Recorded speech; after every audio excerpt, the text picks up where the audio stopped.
Tātad lekcijas tēma ir masu fenomenu segmentācija. Šajā lekcijā es gribu pastāstīt par koncepciju, kurai es esmu devis nosaukumu masu fenomenu segmentācija. Jo tas varētu būt tāds sistemātiski apkopots uzskats par masu parādību izplatību mūsdienās.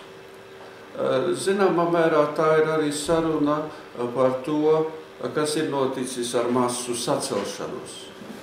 Šajā gadījumā es uzdrošinos atsaukties uz Ortegas y Gasseta slaveno darbu masu sacelšanās un paskatīties, kādi ir šīs masu sacelšanās rezultāti šodien 21. gadsimtā. Koncepcijas pamatā ir uzskats, ka mūsdienās ir konstatējama gan apzināti organizēta, gan vairāk vai mazāk stihiska masu fenomenu segmentācija, kas izraisa sociokulturālo destrukciju, attiecīgās lokālās kultūras pilnīgu vai daļēju degradāciju, kad pazeminās kultūras funkcionalitāte. Kultūra funkcionē ar ļoti lielām novirzēm no tā, kā viņa varētu funkcionēt. Vispirms par jēdzieniem.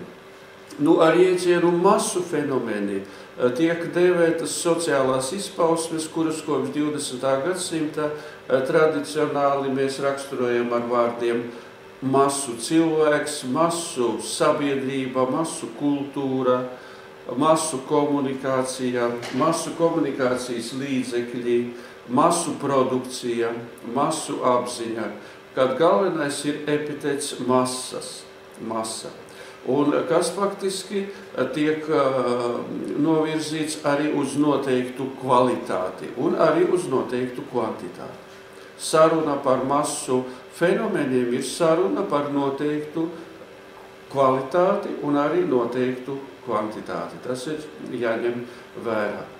Savukārt ar jēdzienu segmentācija tiek fiksēts masu fenomenu stāvoklis laikā un telpā, sākot ar geogrāfiskiem veidojumiem, teiksim, valsti, kontinentu, planētu, un noslēdzot ar segmentāciju kultūras atsevišķās formās, piemēram, izglītībā, komunikācijā, mākslā, zinātnē, biznesā, politikā un citos kultūras segmentos, noteiktā laika periodā.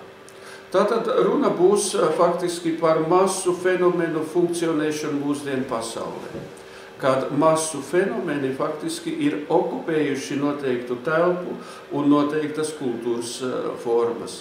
Pie tam runa būs par procesu, kas katrā ziņā turpināsies arī nākotnē. Piemēram, radikāli ir izmainījusies un strauji turpina mainīties tas, ko vēl nesen mēs dēvējām par masu komunikāciju. Pašlaik var droši teikt, ka masu komunikācijas laikmets ir beidzies un iestājusies pilnīgi cita komunikācija, kura dominē subkultūru līmenī. Bet arī šajā līmenī tagad ir iezīmējušās jaunas tendences, piemēram, komunikācijas individualizācija no vienas puses un komunikācijas tīklu veidošanās no otras puses. Atklāts ir jautājums par masu kvalitāti, par masu kvantitāti šajās jomās. Saprotams, ka masu fenomenu segmentācijas koncepcijas aktualitāti nosaka konkrētas norises mūsu dzīvē. Vispirms un galvenokārt tas ir saistībā ar masu cilvēka, masu apziņas, masu sabiedrības, masu kultūras un masu produkcijas statusu. Mēs runāsim galvenokārt par masu cilvēkiem, par masu cilvēku segmentāciju. Taču saruna var būt ļoti plaša un iespējams šeit ir izveidot noteiktu kompozīciju par arī citiem masu fenomeniem, masu kultūru, masu apziņu un tā tālāk.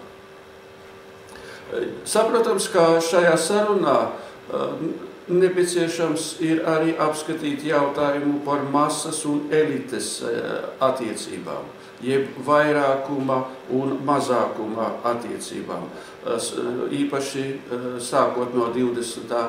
gadsimta, kad mēs varam droši runāt par masu fenomenu ēras iestāšanos.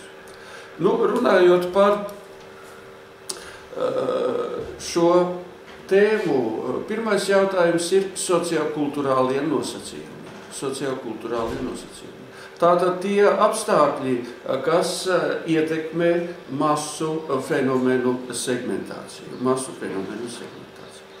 Protams, ka pirmais moments, pirmais faktors ir demografiskais faktors. Jeb, varētu teikt tā, demografiskais imperatīvs. Tātad demografijas ļoti tāda dzelžaina, cieša loma. Mēs zinām, kā, teiksim, 1960. gadā uz planētas dzīvoja 3 miljārdi cilvēku. Tagad, 1912.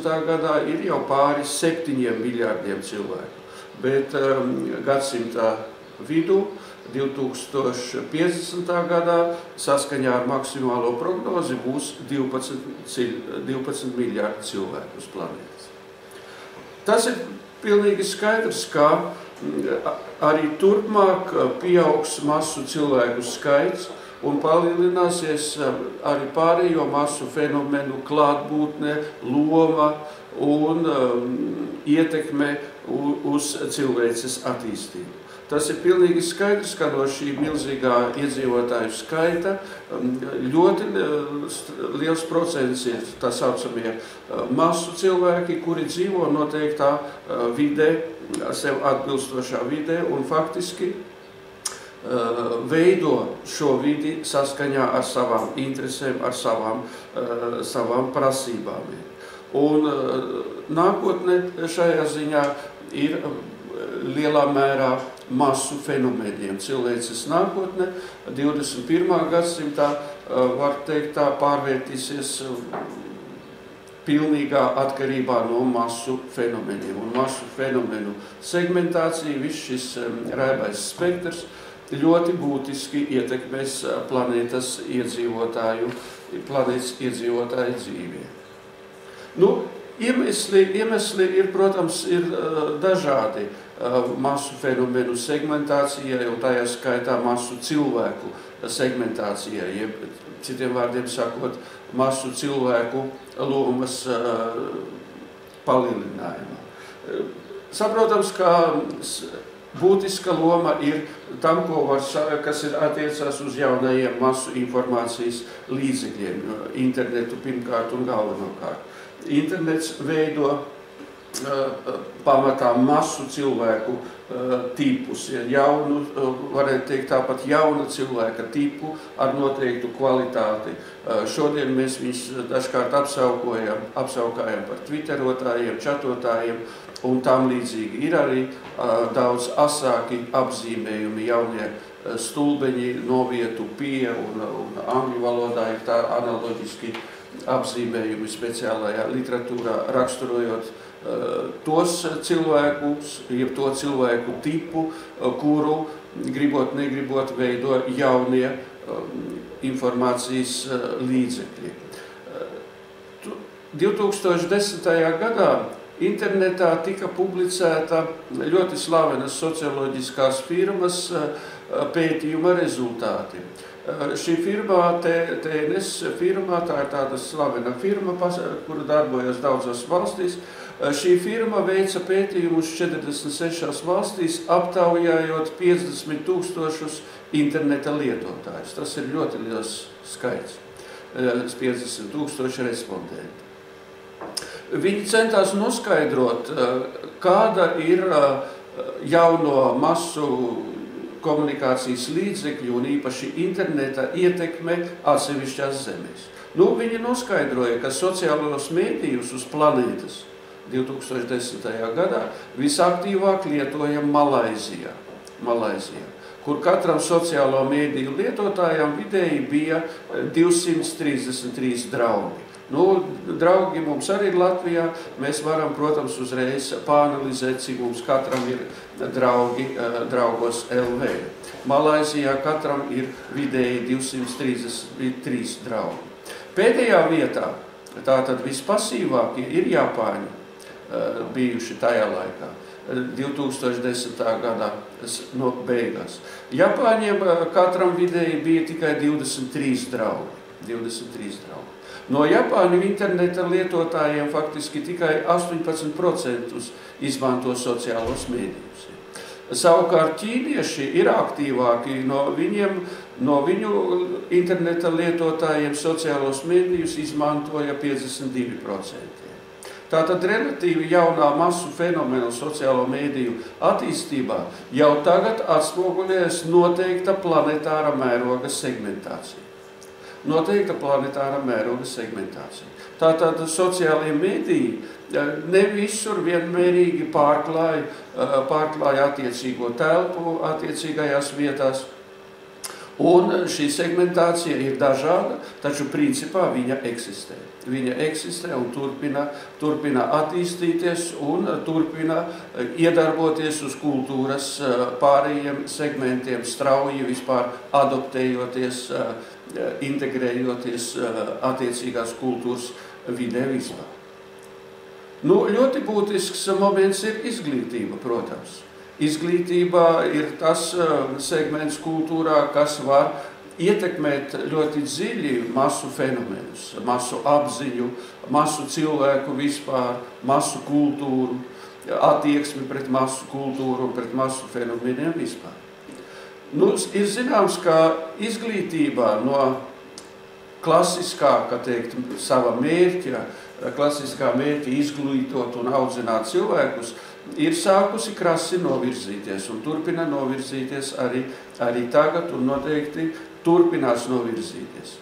Jo tagad jau ir izveidojies tā, ka masu raksturs ir ne tikai pamatizglītībai un vidējai izglītībai, kas, protams, būtu saprotams. Arī Latvijā mums bija laiki, kad visiem prasīja vidējo izglītību. Tātad tā ir masveida tāda prasība, masveida parādība pati par sevi it kā objektīvi pamatot.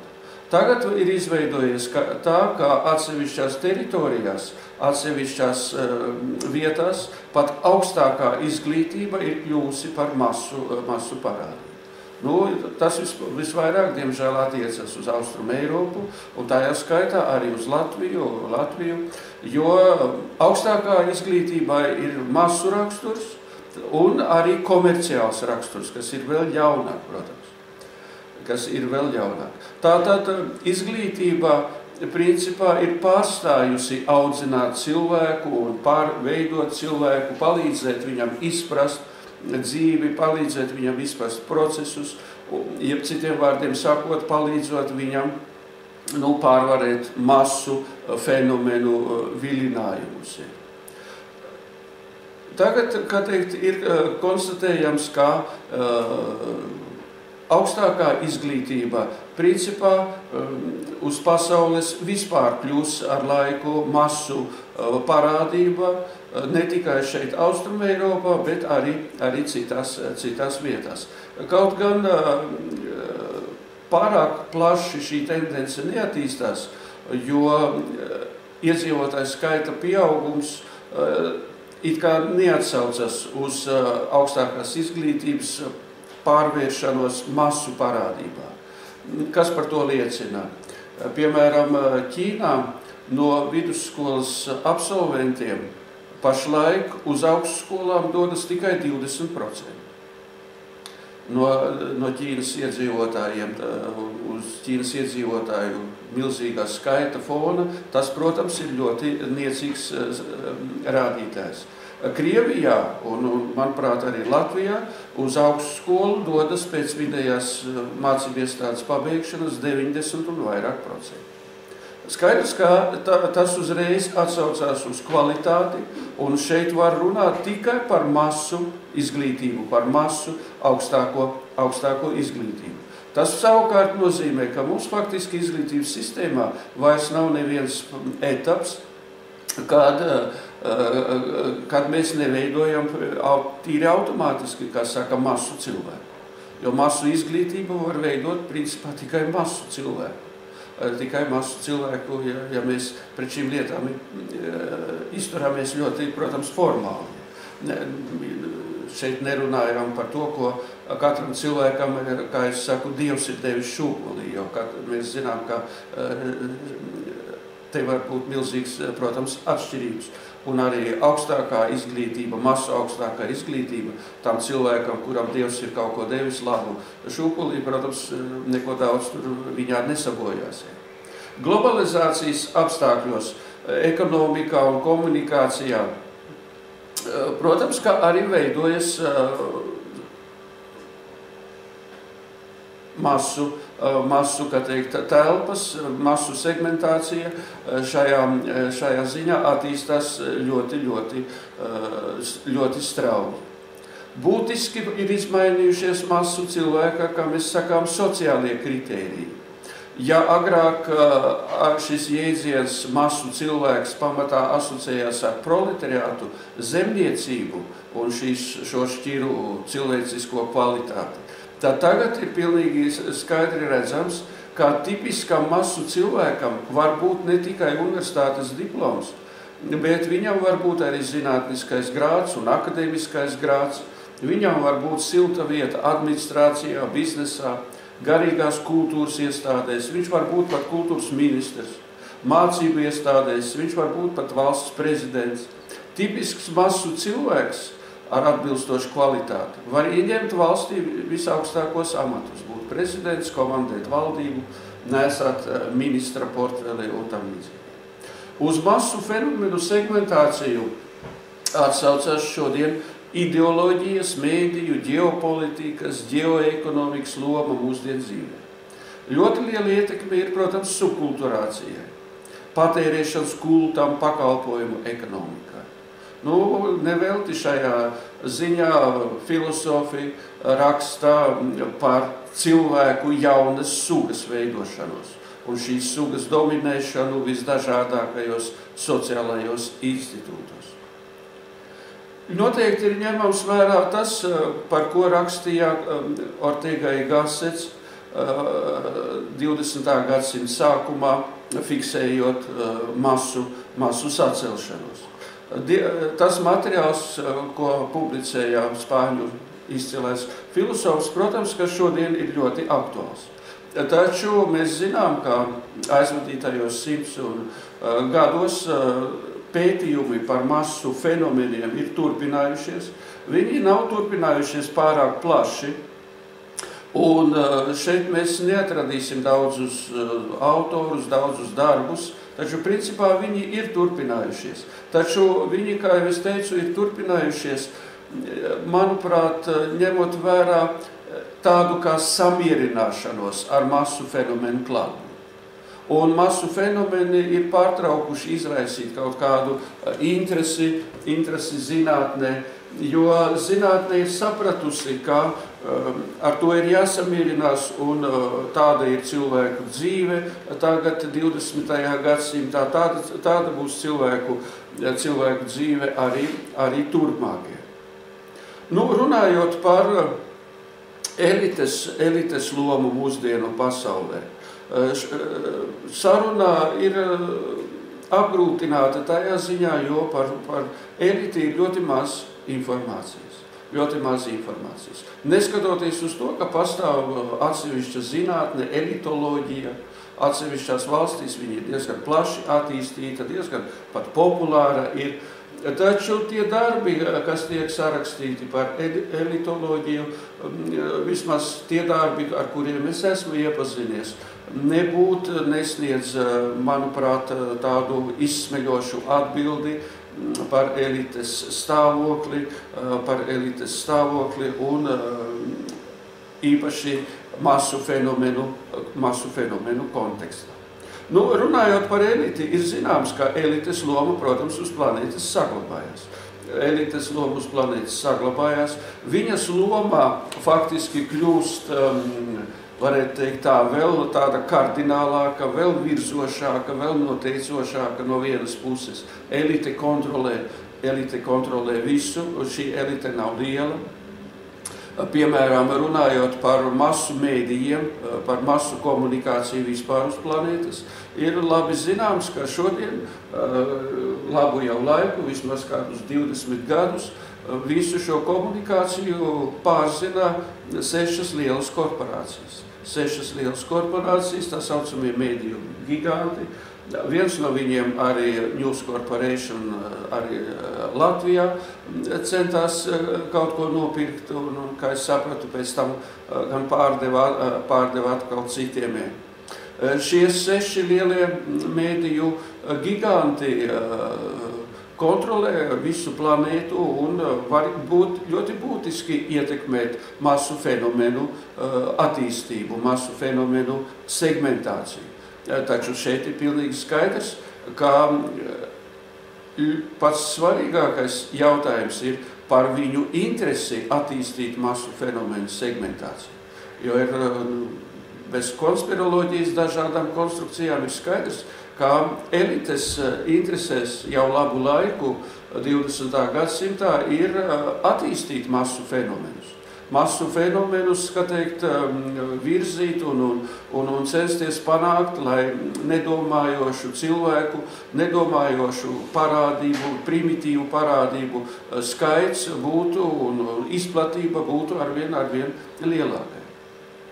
Runājot par elites lomu, noteikti gribu minēt tos datus, kādi ir pieejami, proti par šiem 6 milzīgajiem mēdīju gigantiem. Šos 6 mēdīju gigantus principā pārzina visaugstākajā līmenī 57 cilvēki. Tātad var teikt tā, ka pasaules mēdīju telpu, pasaules mēdīju dienas kārtību katru dienu nosaka 57 cilvēki. 57 cilvēki. Nu, mēs, ja kāds vēlas, var parēķināt, cik tas ir procentu no 7 un vairāk miljārdiem planētas iedzīvotāju. Runājot par globalizācijas ietekmi, atsevišķa tēma, protams, masu fenomenu attīstībā, tādā progresīvā attīstībā, ir masu ražošana, un ražošana vispār. Jo ražošana šodien izveidojas tādā veidā, ka ražošana arī veicina masu fenomenu segmentāciju. Tajā skaitā masu cilvēku nostiprināšanos, masu kultūras nostiprināšanos, masu apziņas nostiprināšanos. Jo šodien uz planētas ir tāds stāvoklis, kā atsevišķas valstis ir principā funkcionē saskaņā ar noteiktiem ražošanas veidiem. Kā jau mēs runājām vienā no iepriekšējām lekcijām, ražo sporta čības, tikai visa valsts iedzīvotāji un visa valsts faktiski ir tāda liela sporta čībju ražošana, kas ļoti, protams, būtiski ietekmē sabiedrību un šeit, protams, pirmkārt un galvenokārt nākas runāt par masu fenomenu ļoti īpašo un ļoti nesaudzīgo un ļoti pat drausmīgo lomu attiecīgajās zemēs.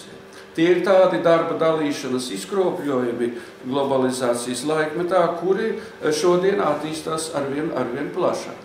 Viņi skar ne tikai tās teritorijas, kurās notiek šī masu ražošana, tā ir Dienvidāzija un citas vietas, Ķīna arī tagad diezgan lielā mērā, Indija.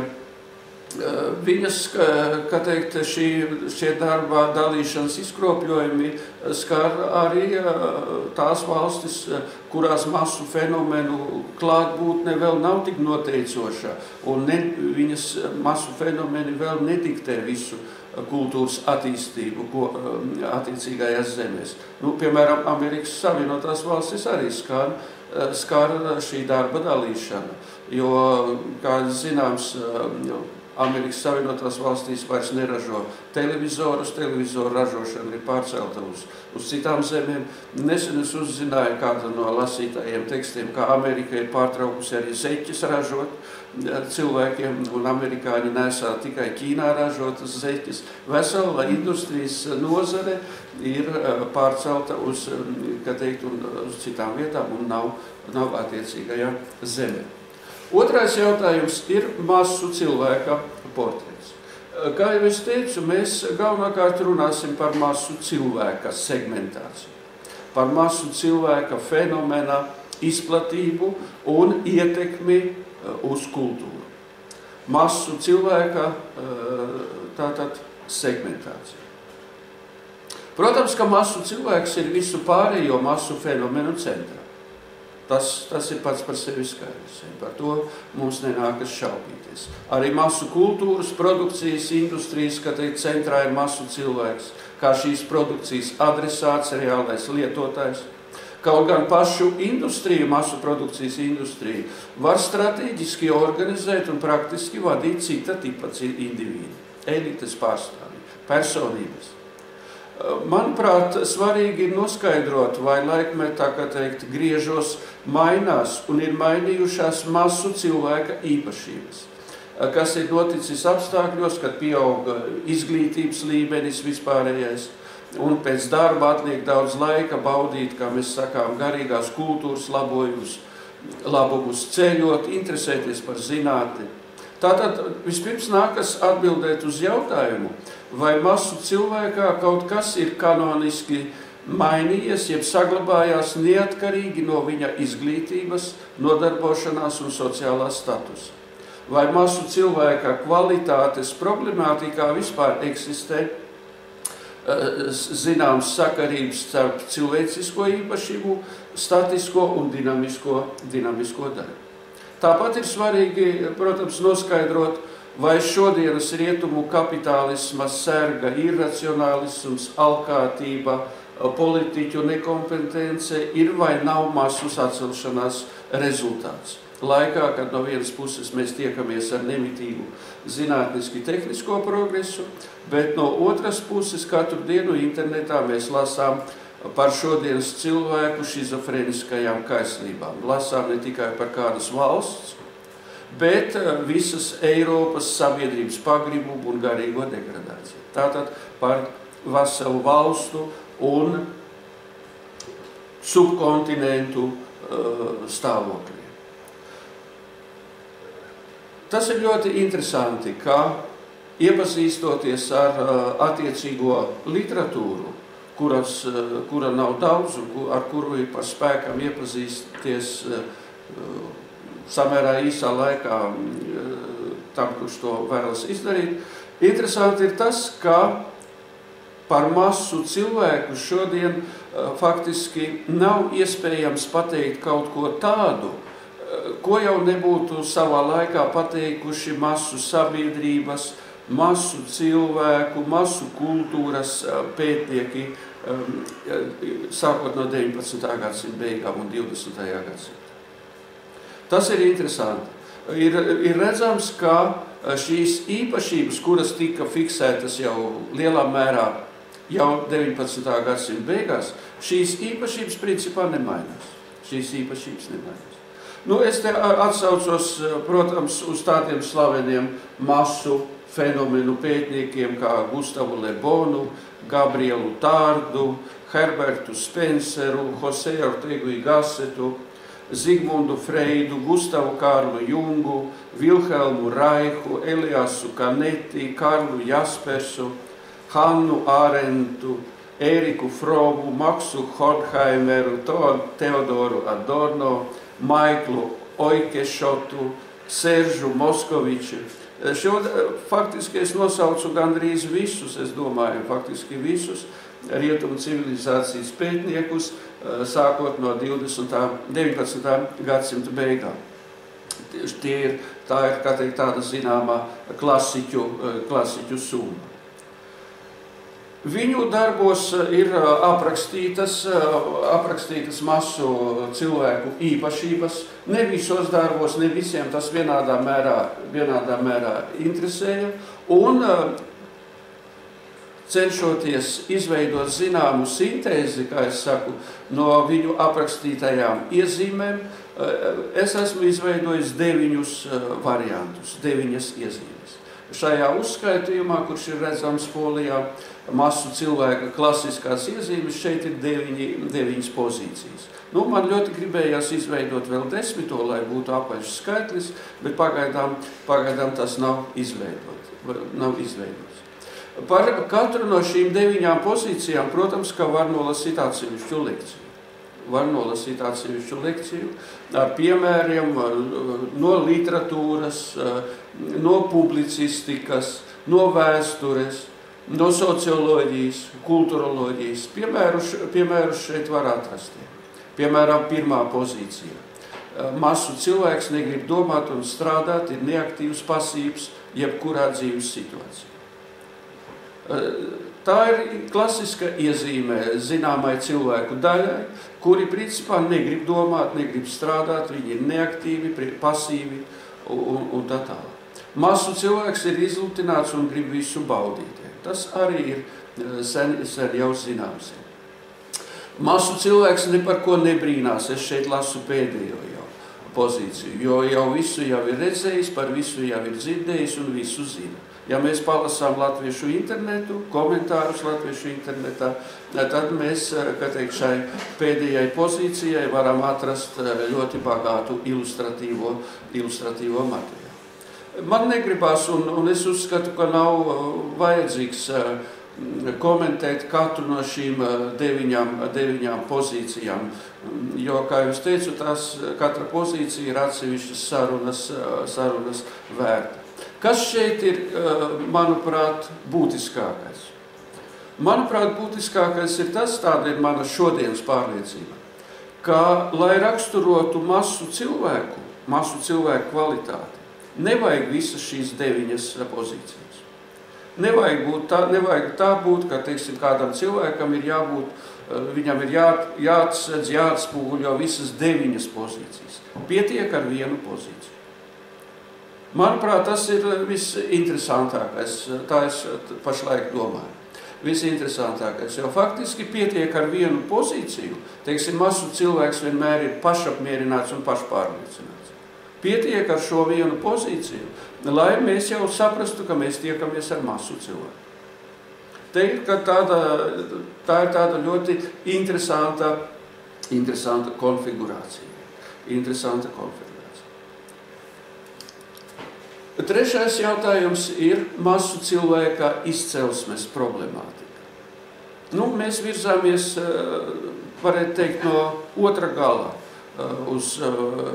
jo mēs vispirms fiksējām, kas ir masu cilvēks, kādas ir viņa īpašības, mēs fiksējām šīs 9 pozīcijas, un tagad mēs cenšamies noskaidrot, kā tas viss ir vēsturiski radies, un kāds tam ir bijis vēsturiskais sākums. Šai tēmai ir pievērsušies daudzi no minētajiem klasiķiem, pievērsušies. Ir arī citi, kurus es šajā uzskaitījumā neesmu minējis, bet principā es esmu izmantojis viņu darbus, teiksim, Zigmantu Baumanu, sociologu slaveno.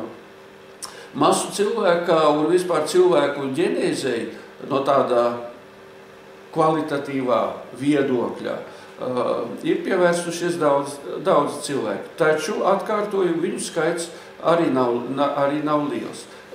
Iemesls varētu būt arī tāds, ka šī tēma ir nevisai patīkama. Viņa ir saistīta ar nekorektu sarunu, jeb, kā mēs sakām, nepolitkorektu sarunu, jo nākas runāt par cilvēku kvalitāti, un tā ir tāda saruna, kas var daudziem nepatikt, un tā saruna ir noteikti neērta. Un teikt, tas stāvoklis, kāds ir mūsu dzīvē diezgan bieži, kad mēs it kā mēs visu saprotam, visam piekrītam, bet par to nerunājam. Mēs balstamies uz kaut kādu neformālu vienošanos, uz klusu neformālu vienošanos, ka tā tas ir, bet neuzsākam nekādas šeit debates. Debates un zinātniska diskusija un zinātniskā analīze šeit ir apgrūtināta arī tajā ziņā, ka tas ir psiholoģijas jautājums. Jeb tas ir jautājums par cilvēka garīgajām parādībām, garīgajiem fenomeniem, kurus pētīt var tikai aprakstoši, nevar šeit pielietot nekādas tādas stingras zinātniskās metodes, nekādus statistiskos datus un tam līdzīgi. Šeit šī saruna par masu cilvēka kvalitāti ir šajā ziņā arī apgrūtināta. Cita lieta ir, saprotams, par masu cilvēka kvantitāti.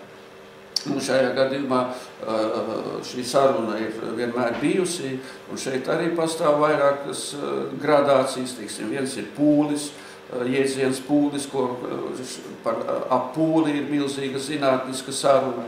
Otrs jēdziens ir masas zinātniska saruna. Šeit, piemēram, ir aktuāls jautājums, no cik cilvēkiem ir jābūt, lai sāktos masa.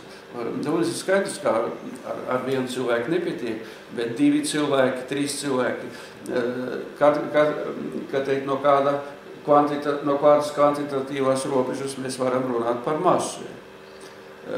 Tāpat tās ļoti svarīgs jautājums, un par to ir daudz arī uzrakstīts, un daudz, kas ir saprasts, masas un pūļa atšķirība. Šeit ir ļoti plaša diskusija, ir cilvēki, kas ļoti strikti nodala jēdzienu pūlis un no jēdziena masas. Saprotams, ka ir milzīga saruna un bijusi un turpināsies arī noteikti turpmāk par to, kas notiek ar cilvēku, kad viņš nonāk pūļa vidū, nonāk masā. Ir labi zināms, ka cilvēks izmainās, nonākot kādā kolektīvā, kuru mēs saucam vai nu par masu, vai par pūli, ko mēs varbūt katrs esam savā ziņā izjutuši. Ļoti interesantus darbus šajā ziņā par masu cilvēku izcelsmi ir sarakstījis angļu zinātnieks Oikešauts, tas ir tāds mūsdienu zinātnieks.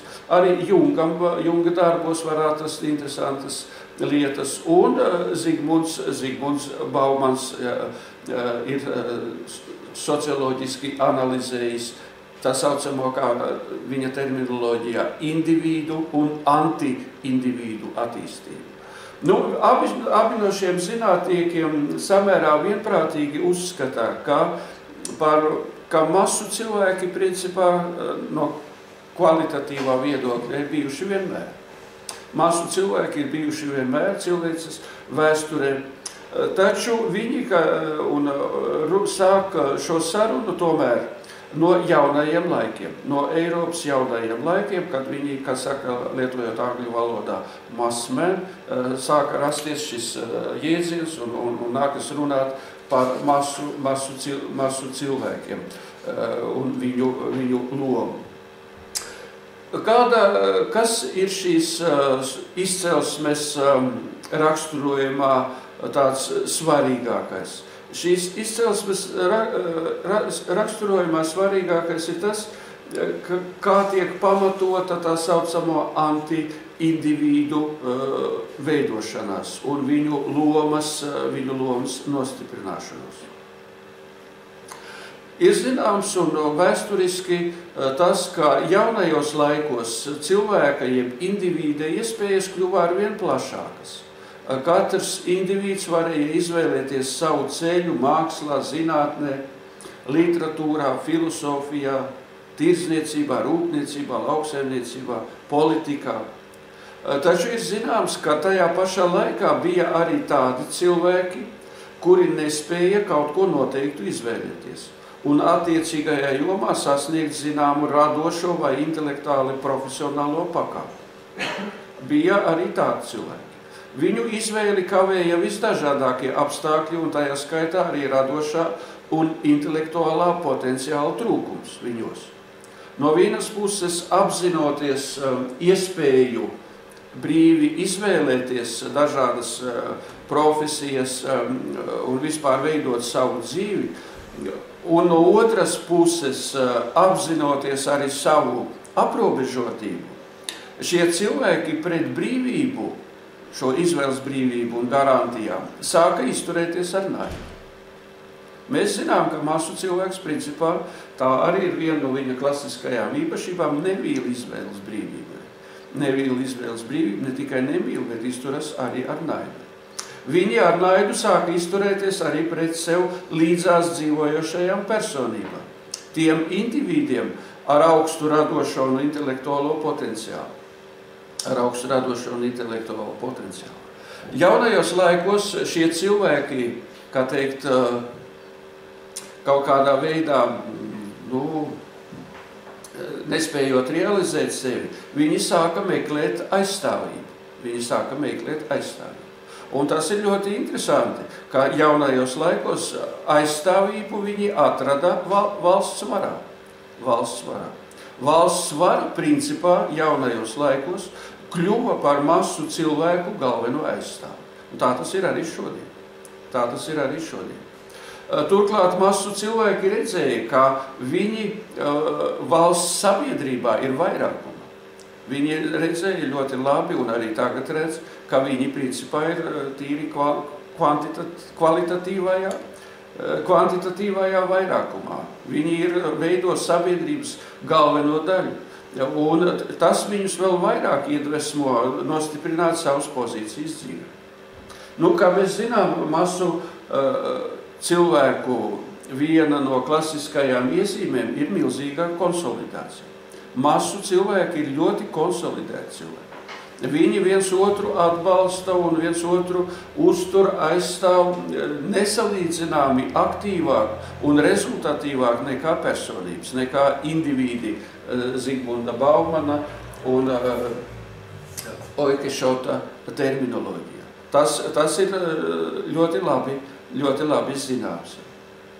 Demografiskā sprādziena ietekmē 19. gadsimtā, kad, kā mēs zinām, eiropieši izšāva visu savu demografisko pulveri un 100 gadu laikā palielināja eiropiešu iedzīvotāju skaitu 3 reizes, kas bija salīdzinot ar iepriekšējiem laikiem ļoti krass tāds izrāviens. Skaidrs, ka šis demografiskais sprādziens nostiprināja anti-individu pozīcijas. Viss tas veidojās saistībā arī ar ražošanas attīstību. Mēs zinām, ka 19. gadsimta beigās uzplauka proletariāta loma. Un Eiropā masu cilvēks kļuva par galveno cilvēku. Nevelti Ortega y Gasset sarakstīja savu darbu masu sacelšanās. Tas ir šī darba virsraksts. Tagad ir saprasts un izpētīts šo anti-individu masveida rašanās izraisītās sekas. Pirmkārt radās morāle, kas pretojās individualisma morāli. Morāli, kas pretojās īstai, kā teikt, tādai patiesai individualisma morāli. Individualisma brīvības morāles vietā stājās faktiski masu cilvēkam tīkamā pašnoteikšanās, vienlīdzības un solidaritātes morāli, garantējot anti-individu pastāvēšanu. Kas ir šī morāle? Šī morāle, protams, ir vairākuma morāle. Tā ir morāle, kuru latviešu cilvēki pazīst sakarā ar slaveno vecāku pamācību. Bērniņi uzvedies tā, kā visi pārējie, necenties izlekt no savas vides. Šī morāle ir, protams, vairākumam ļoti izdevīga, un šī morāle nostiprinās. Šo morāli palīdz nostiprināt valsts. Otrkārt, radās varas formas un institūti, kas kalpoja faktiski masu cilvēku prasībām un faktiski sekmēja masu cilvēku producēšanu pēdiņās. Valsts, kā jau es teicu, valsts formas un valsts institūti. Radās tas, ko mēs saucam par tautas valdīšanu. Tā ir varas forma, kas kas ir izdevīga masu cilvēkiem. Vēsturiski šīs formas ieviešana sākās ar vispārējo vēlēšanu tiesību piešķiršanu pilngadīgajiem cilvēkiem. Masu cilvēks spēks ir viņu skaitā, tāpēc vēlēšanas varēja nodrošināt principā masu cilvēku aizstāvību un intereses. Tas pirmkārt. Otrkārt, izmainījās parlamenta deputāta tips. Deputātam bija jābūt nevis neatkarīgam individam, bet gan mandāta lietotājam, kuru uzdevums ir kalpot principā masu cilvēkiem, saviem vēlētājiem. Deputāts ir spiests izpatikt nevis kaut kādiem atsevišķiem tur individiem, personībām, bet viņš ir spiests izpatikt masu cilvēkiem, masu vēlētājiem, kuri ir ļoti konsolidēti un viņa rīcību vada. Un šis process mūsdienās ir sasniedzis ļoti, kā teikt, rafinētu līmeni.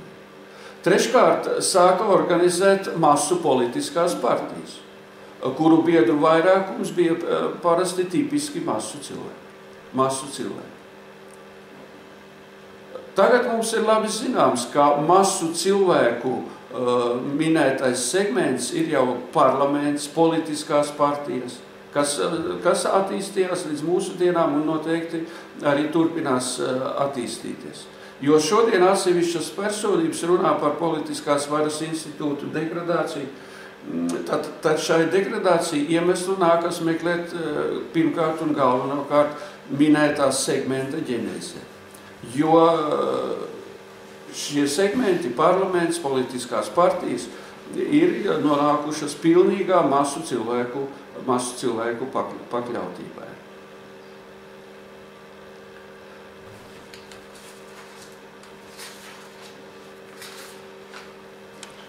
Kopš 20. gadsimta vidus labi ir redzams, salīdzinot ar šodienas stāvokli, tas, ko aprakstā slavenais sociologs Dāvids Bels savā pazīstamajā grāmatā Ideoloģijas beigas. Šī grāmata iznāca 1960. gadā, un šī grāmata ir interesanta un nozīmīga no mūsu tēmas viedokļa, jo viņš šajā grāmatā pievēršas masu fenomenu analīzē.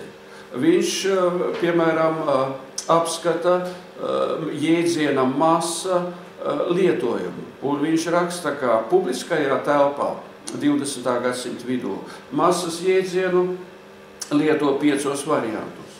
Pirmkārt, masas jēdzienu lieto kā nediferencētu cilvēku daudzumu.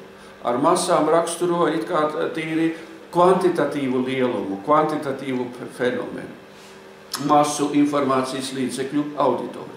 Tātad laikrakstu, žurnālu, televīzijas auditoriju parasti raksturo ar vārdu masas.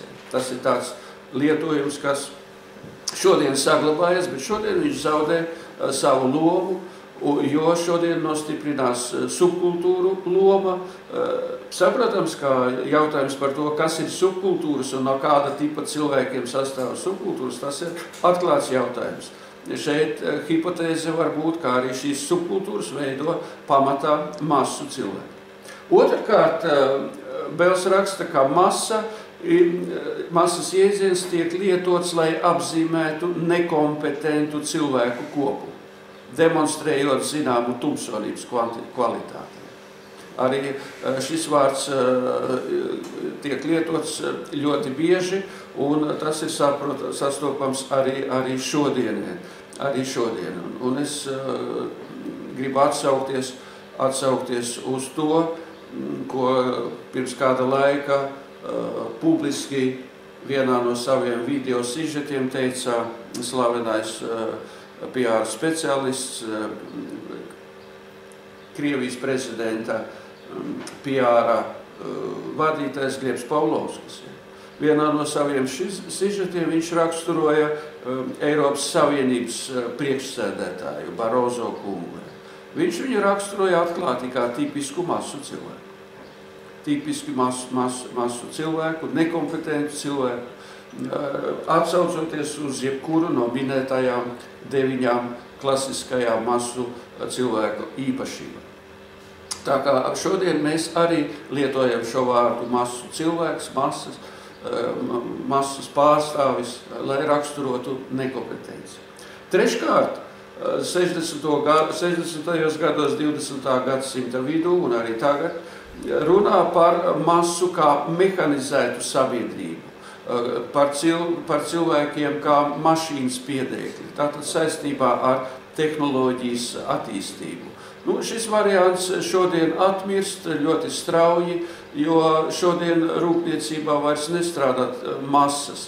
Rūpnīcas sastāv no nedaudziem cilvēkiem, tehnikas līmenis šodien ir ļoti augsts, un mēs zinām, ka proletariāta šķīra vispār jau ir izzudusi visā attīstītākajās valstīs un turpina izzust pārējās, un šis jēdziens kā tāds mehanisma piedēklis, galvenokārt raksturojot pasauli no zinātniski tehniskā ārprāta viedokļa, šodien zaudē savu lomu. Taču, principā, šo vārdu var turpināt lietot arī šajā nozīmē. Ceturtkārt, masas jēdzienu lieto apzīmējot birokrātisku sabiedrību. Tas ir Bela ieskatā, jo viņš uzskata, ka birokrātiska sabiedrība ir tāda tīri masu kvalitātes izpausme. Piekārt viņš runā par masu kā pūlis, kurā dominē vienveidība, bezmērķīgums, atsvešinātība un tā tālāk.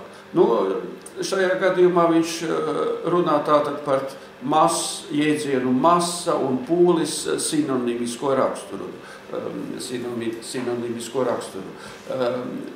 Kā jau es minēju, zinātniskajā literatūrā pastāv ļoti strikts dalījums, atbildot uz jautājumu, kas ir masa un kas ir pūlis. Šeit ir viedokļi, kas ļoti stingri cenšas abas puses nodalīt. Runājot par masu cilvēka izcelsmi, noteikti ir jārēķinās ar tiem darbiem, ar to analīzi, kas mums ir par visjaunāko periodu. Proti par 20. gadsimta beigu periodu, par to periodu, kuru mēs saucām par postmodernisma laikmetu. Tātad tie ir chronoloģiski par laiku no 70. gadiem, no pagājušā gadsimta 70. gadiem. Tie ir pēdējie apmēram 40 gadi. Šo paudzi un šo laikmetu un šī laikmetā cilvēkus šodien raksturo ļoti nesaudzīgi. Grūti ir pateikt, vai vispār ir kāda daļa attiecīgajā literatūrā, kurā par šo laikmetu un par šī laikmeta cilvēkiem runātu, es teiktu tā, maigi un saudzīgi. Dominē ļoti nesaudzīgi apzīmējumi, ļoti nesaudzīgi secinājumi un ļoti nesaudzīgas arī prognozes. Karens Svasjans vispār runā par infantīlās kultūras paudzi. Šeit viņš galvenokārt domā jaunos cilvēkus, kuri nododas tikai sev, sava ķermeņa un savu baudu uzturēšanai. Viņu ķermenis ir, kā teikt, nav vispār pieskaņots stingram režīmam, disciplīnai un tam līdzīgai. Karenas Svasjana daudzos darbos runāja par mūsdienām un par mūsdienu rietumu cilvēku. Viņš analizē cilvēka intelektuālo attīstību un arī cilvēka atsevišķas īpašības, piemēram, racionalitāti cilvēkos, iracionālismu cilvēkos. Un no šī viedokļa viņa analīzes liecina, ka stāvoklis pasliktinās, jo jauniešu masas ir pārstājušas vispār saprast tematiski plašus naratīvus, kā viņš saka, un ar lielu entuziasmu grib nodoties dzīves materiāla tādai fragmentārai fiksācijai. Un dzīves materiāla vienkāršotai, frivolai interpretācijai. Nu, taču vistipiskākais ir tas, ka postmodernisma klienti strādā tikai sava ķermeņa labā. Ķermeņa kults postmodernisma laikmetā ir īpaši aktuāls. Tas ķermeņa kults ir aktuāls ne tikai saistībā ar homoseksuālisma attīstību, ne tikai saistībā ar visām tām gendera lietām.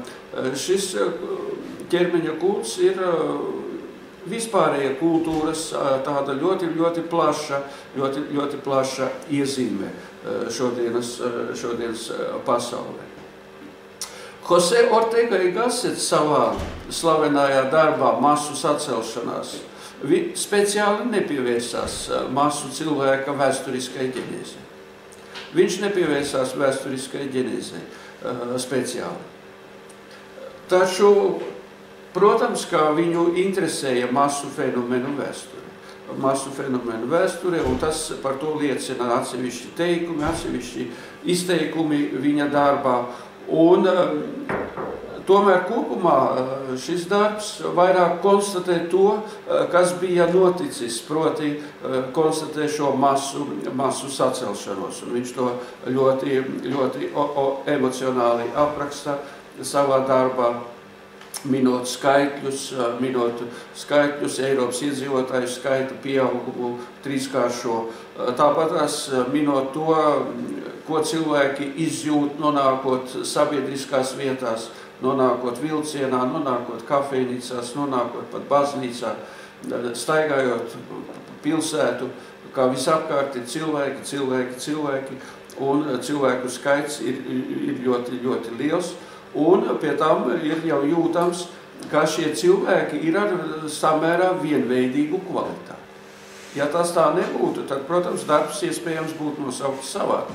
Bet viņš viņu nosauca, kā mēs zinām, masu sacelšanās. Tātad, principā, masu cilvēku sacelšanās. Runa ir par masu kvalitāti. Ortega y Gassets raksta, ka sabiedrībā vienmēr ir bijusi masas un mazākuma zināma proporcija. Masas un mazākuma zināmas sakarības vienmēr ir bijušas sabiedrībā. Un viņš, protams, atzīst to, ka masu cilvēki un masu parādības vienmēr ir bijušas cilvēces vēsturē. Tālāk, ko vēl viņš saka, ka mazākums ir cilvēku kopums, kas ir apveltīts ar noteiktu kvalitāti, kura piemīt attiecīgai masai. Tālāk viņš raksta ļoti daudz arī par to, ka masas pieaug un šie masu fenomeni pieaug. Viņš gan nelieto tādu iedzienu. Masu fenomeni pieaug palielinoties vidusmēra cilvēku skaitā. Viņš lieto vārdu vidusmēra cilvēki. Šis vārds ir ļoti izplatīts vēlāk gan rietumos, gan arī šeit austrumos, Austrum Eiropā, tajā skaitā arī Latvijā, jo vidusmēra cilvēks, vienkāršais cilvēks, parastais cilvēks. Tie ir apzīmējumi, kuri ir ļoti populāri un kuri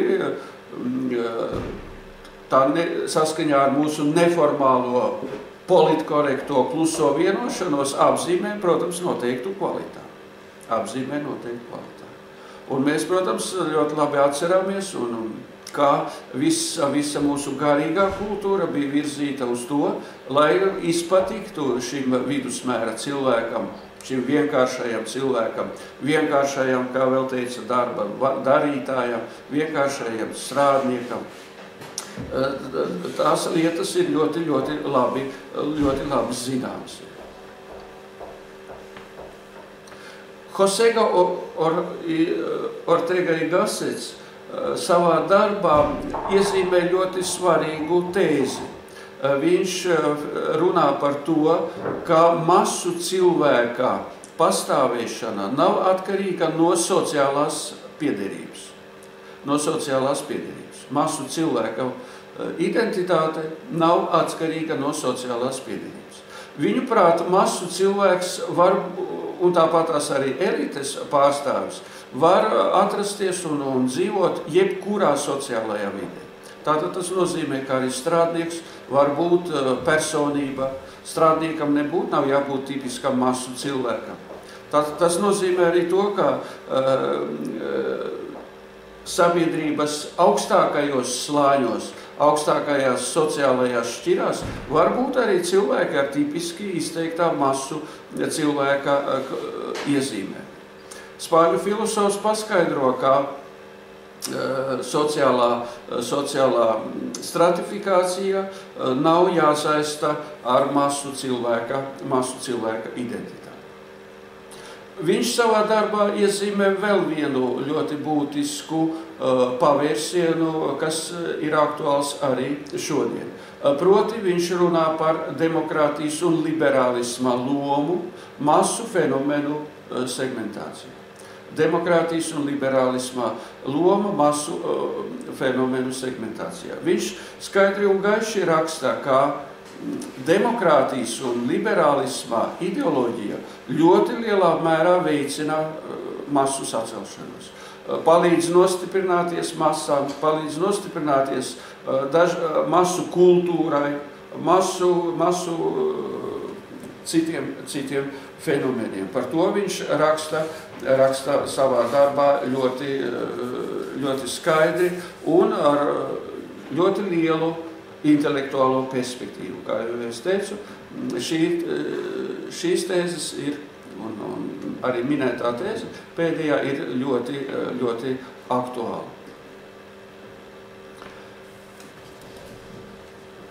Ceturtais jautājums – masu fenomenu, ja masu segmentācijas ziedu laiku.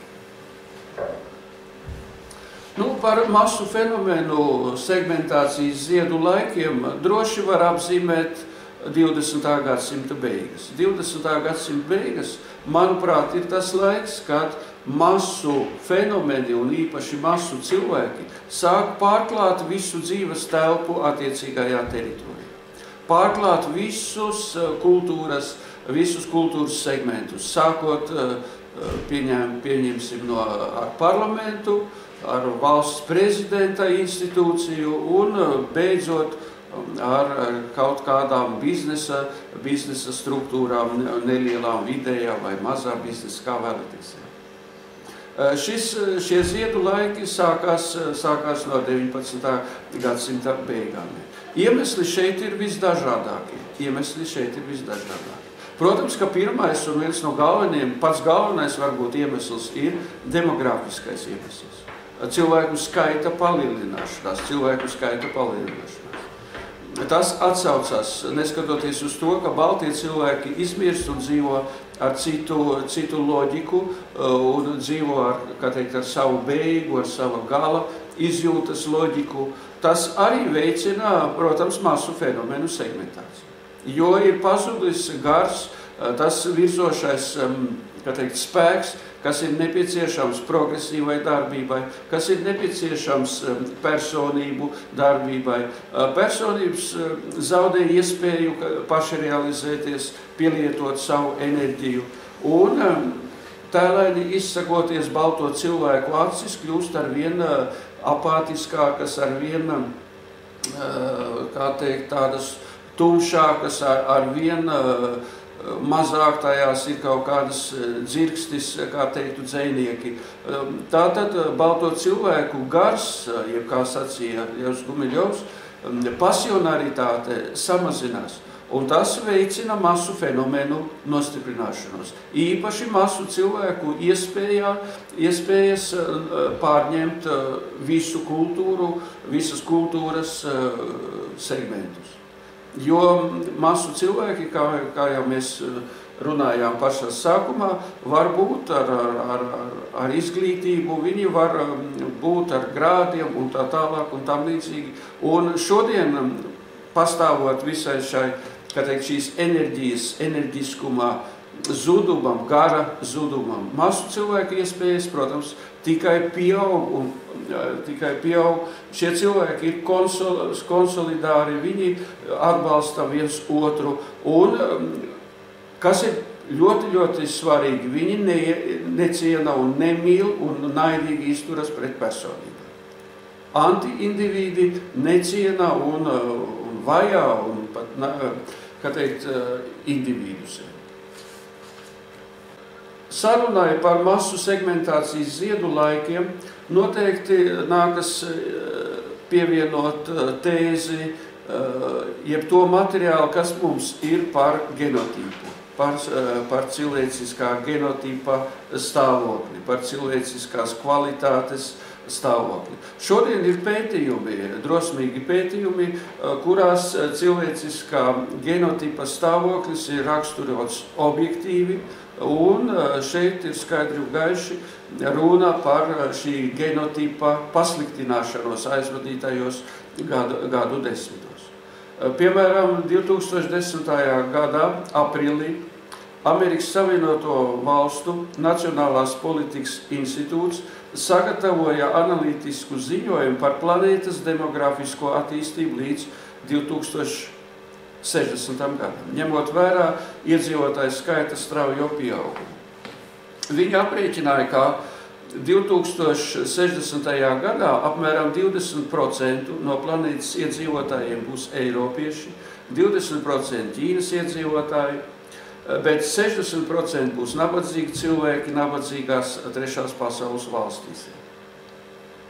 Tāpatās viņi aprēķināja un šajā ziņojumā iekļāva, ka apmēram 50% no trešās pasaules valstu iedzīvotājiem intelektuālais koeficients būs mazāks par 80. Mēs zinām, ka amerikāņi mēra un arī citās valstīs mēra intelektuālo koeficientu, un šajā ziņā man vienmēr ir bijis neliels brīnums, kādēļ latvieši cītīgi sekojot amerikāņu paraugam dažādās jomās, neseko arī šajā ziņā un nemēra savu intelektuālo koeficientu. Iespējams, ka tie ir kaut kādi klusi apsvērumi. Amerikāņu speciālisti tāpatās noskaidroja, un tam viņi pievērš šodien ļoti lielu uzmanību, proti, kāds būs intelektuālais potenciāls amerikāņiem salīdzinot ar Ķīnu. Viņi ir jau sapratuši, ka 2060. gadā Ķīnas intelektuālais potenciāls būs krietni lielāks nekā amerikāņu intelektuālais potenciāls. 2060. gadā ASV dzīvos 21 miljonus cilvēku, 21 miljonus 2060. gadā, 21 miljonus cilvēku ar 120 IQ rādītāju. Taču Ķīnā tādu cilvēku skaits būs 218 miljoni, 21 un 218. Tātad gandrīz 10 reizes lielāks intelektuālais potenciāls būs Ķīnas iedzīvotāji. Runājot par masu segmentācijas ziedu laikiem, protams, ka ir jārunā par globalizāciju. Par globalizāciju liekot šo vārdu pēdiņās. Globalizācija ir jau novedusi pie racionalisma izmaiņām, kā teikt, racionalisma universalizācijas izmaiņām, ir radījusi dažādus procesus, kuru apzīmējumā lieto epitetu neirotiski, fizioloģiski procesi, genotipiski procesi un tam līdzīgi. Tātad globalizācija šodien ir radījusi arī, saprotams, ekonomisko homogenizāciju, kas skar atsevišķas teritorijas, kontinentos, atļaujot saglabāt saimnieciskās darbības un garīgās kultūras vietējās tradīcijas un specifiku nosacīti, taču tajā pašā laikā uzspiežot kaut ko pilnīgi jaunu šīm tradīcijām, pie tam uzspiežot masu rakstura parādības. Mēs jau minējām par ražošanu, par darba dalīšanu planetārā mērogā. Otrkārt, planetārā globalizācija šodien ignorē lokālo specifiku lielā mērā. Un lokālo specifiku lokālā specifika parasti tiek noklusēta, un globalizācija priekšroku dod unifikācijai visādās jomās unifikācija ir saprotams, kā ļoti izteikta. Ļoti izteikta.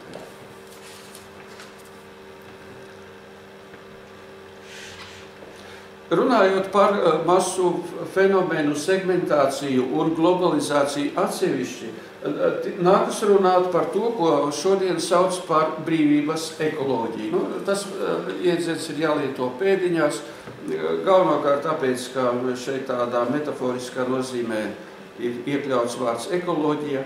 Šī brīvības ekoloģija šodien degradējas, jo cilvēkiem reālā izvēles brīvība ir minimāla un viņa kļūst ar vien mazāk. Jo reālā izvēles brīvība faktiski cilvēkiem nav liela.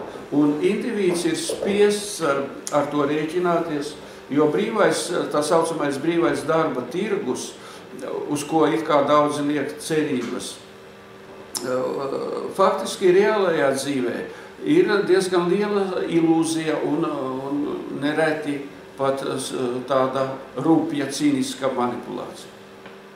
Jo cilvēku izvēlei gan ražošanas jomā, gan radošo profesiju jomā ir ļoti, ļoti maza. Atsevišķās telpās uz mūsu planētas, kā mēs jau runājām vairāk kārt, šī izvēle ir pavisam niecīga, jo kāda var būt izvēle zemēs, kurās faktiski specializējas sporta apavu ražošanā, vai kurās vispār ir ražošanā, rūpniecība, lauksaimniecība ir likvidēta gandrīz 100%. Kas vēl ir noteikti jāpiemina?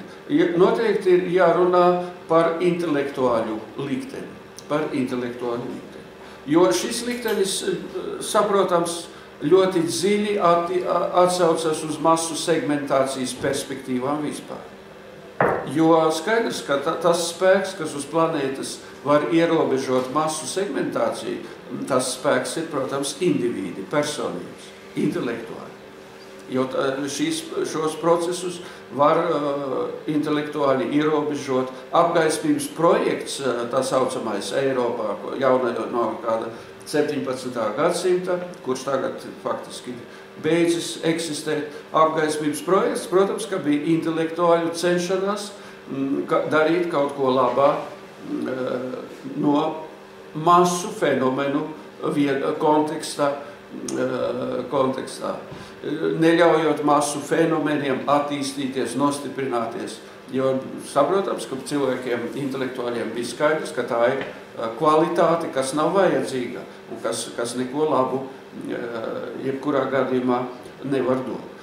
Intelektuāļu stāvoklis uz planētas rietumu civilizācijā, Eiropā, atsevišķās valstīs pasliktinās. Par to šodien runā atklāti. Viņš pasliktinās tādējādi, tāpēc, ka ir no otras puses šī masu fenomenu segmentācija. Masu cilvēki pārņem kultūru, pārņem valsts dzīvi totāli, un skaidrs, ka intelektuāļiem tajās teritorijās vairs nav ko darīt. Viņiem ir jābrauc prom, jāmeklē citi dzīves apstākļi. Tas ir viens variants, otrs variants ir pašnāvība, trešais variants ir narkotikas, alkohols. Tas šodien tiek apspriests ļoti, ļoti atklāti, ļoti nesaudzīgi un raksturojot tik tiešām atsevišķas pat teritorijas, valstis, Eiropas kontinentu, jeb subkontinentu kopumā, runājot par Austrumu Eiropu. Šī parādība ir tagad, principā, ļoti labi zināma tajās aprindās, kas par to interesējas.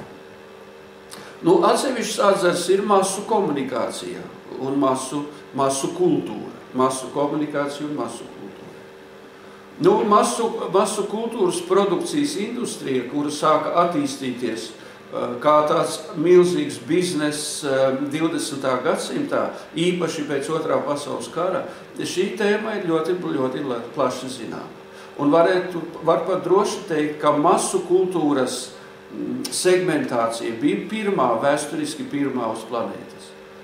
jo ar masu kultūras produkciju tika pārklāti kontinenti, planēta kopumā, ar Holivudas produkciju, ar citu, kā teikt, institūciju produkciju, kuru galvenā misija, un faktiski ne galvenā, bet vienīgā misija bija ražot masu kultūras produkciju visdažādākajos veidos, visdažādākajos formātos, un ar to apludināt teritorijas, valstis un kontinentus.